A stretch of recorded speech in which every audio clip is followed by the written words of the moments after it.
Hello friends, welcome to நிமிதஸ் kitchen. இன்றைக்கி வீடியோவில் ஒரு சூப்பரான டக்குன்னு 10 நிமிஷத்தில் செஞ்சு முடிக்கக்கூடிய லஞ்ச் பாக்ஸ் ரெசிபி தான் எப்படி செய்கிறதுன்னு பார்க்க போகிறோம்.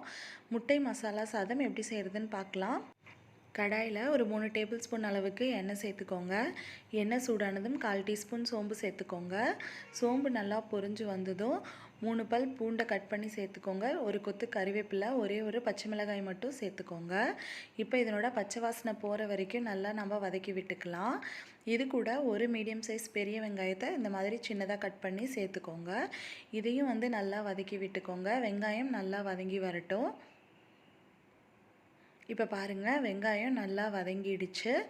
இப்போ இந்த சமயத்தில் நம்ம ஒரு ஸ்பூன் மிளகாய்த்தூள், ஒரு ஸ்பூன் மல்லித்தூள், அரை ஸ்பூன் கரம் மசாலா, அரை ஸ்பூன் சீரகத்தூள், கொஞ்சமாக மஞ்சத்தூள், இப்போ இதை எல்லாத்தையும் நம்ம சேர்த்துக்கலாம். ஜீரகத்தூளை மறக்காமல் சேர்த்துக்கோங்க. அப்போ தான் இந்த முட்டை சாதத்துக்கு ரொம்பவுமே டேஸ்ட்டாக இருக்கும். இப்போ இதை சேர்த்துட்டு மசாலா நல்லா பச்சை வாசனை போகிற அளவுக்கு 1 நிமிஷம் போல் நல்லா நம்ம வதக்கிக்கலாம். பாருங்கள், இப்போ மசாலா நல்லா வதக்கி விட்டாச்சு. மசாலா எண்ணெயோட நல்லா மிக்ஸ் ஆகிடுச்சு. இப்போ இது கூட ஒரே ஒரு மீடியம் சைஸ் தக்காளியை கட் பண்ணி சேர்த்துக்கலாம். சேர்த்துட்டு தக்காளியும் நல்லா மசிஞ்சு வர வரைக்கும் நல்லா வதக்கி விட்டுக்கோங்க. இப்போ தக்காளி நல்லா மசிஞ்சு வந்ததும் இதை அப்படியே கரண்டியில் ஓரமாக தள்ளி விட்டுருங்க. இது ஒரு பக்கம் இருக்கட்டும். இப்போ அடுப்பை ஃபுல்லாக சிம் பண்ணிவிட்டு நான் இன்றைக்கி 5 முட்டையை சேர்த்துக்க போகிறேன். பாருங்கள், இந்த மாதிரி 5 முட்டையை நான் உடச்சி ஊற்றிக்க போகிறேன். இதுக்கு கூட கொஞ்சமாக உப்பு சேர்த்துக்கலாம். நம்ம உப்பு சேர்த்தலை. உப்பு சேர்த்துட்டு கூடவே கொஞ்சமாக மிளகுத்தூள் சேர்த்திட்டு இது நல்லா கலந்து விட்டுறலாம்.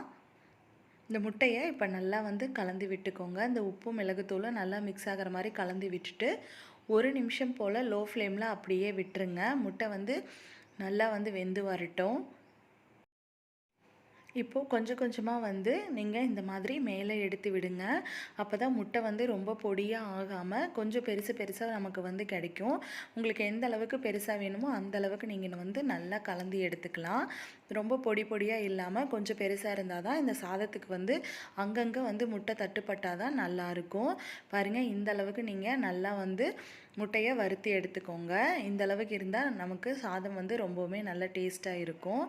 இப்போ இது கூட நம்ம உதிரியாக வடித்து வச்சுருக்கிற சாதத்தை நான் சேர்த்துக்கிறேன். இன்றைக்கி நான் சாப்பாட்டு அரிசி தான் எடுத்திருக்கேன்.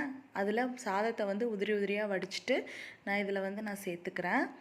எப்போவுமே இந்த மாதிரி சாதம் செய்கிறப்ப சாதம் உதிரியாக இருந்துச்சுன்னா நமக்கு ரொம்பவுமே நல்லாயிருக்கும்.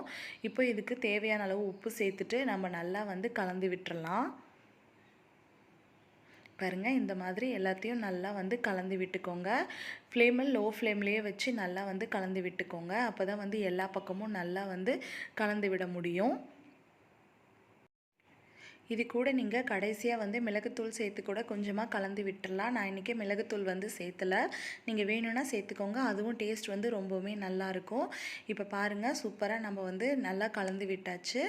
எல்லாம் சாதத்தோடு நல்லா மிக்ஸ் ஆகி சூப்பராக நமக்கு மசாலா முட்டை சாதம் ரெடி ஆகிடுச்சு. ஃப்ரெண்ட்ஸ், நீங்களும் இதே மாதிரி இதே அளவுகளோடு செஞ்சு பார்த்துட்டு எப்படி வந்துச்சுன்னு கீழே கமெண்ட் பாக்ஸில் கமெண்ட் பண்ணுங்கள். என்னோட இந்த வீடியோ பிடிச்சிருந்தா வீடியோக்கு ஒரு லைக் கொடுத்துட்டு மறக்காமல் நம்ம சேனலையும் சப்ஸ்கிரைப் பண்ணிக்கோங்க. தேங்க்யூ.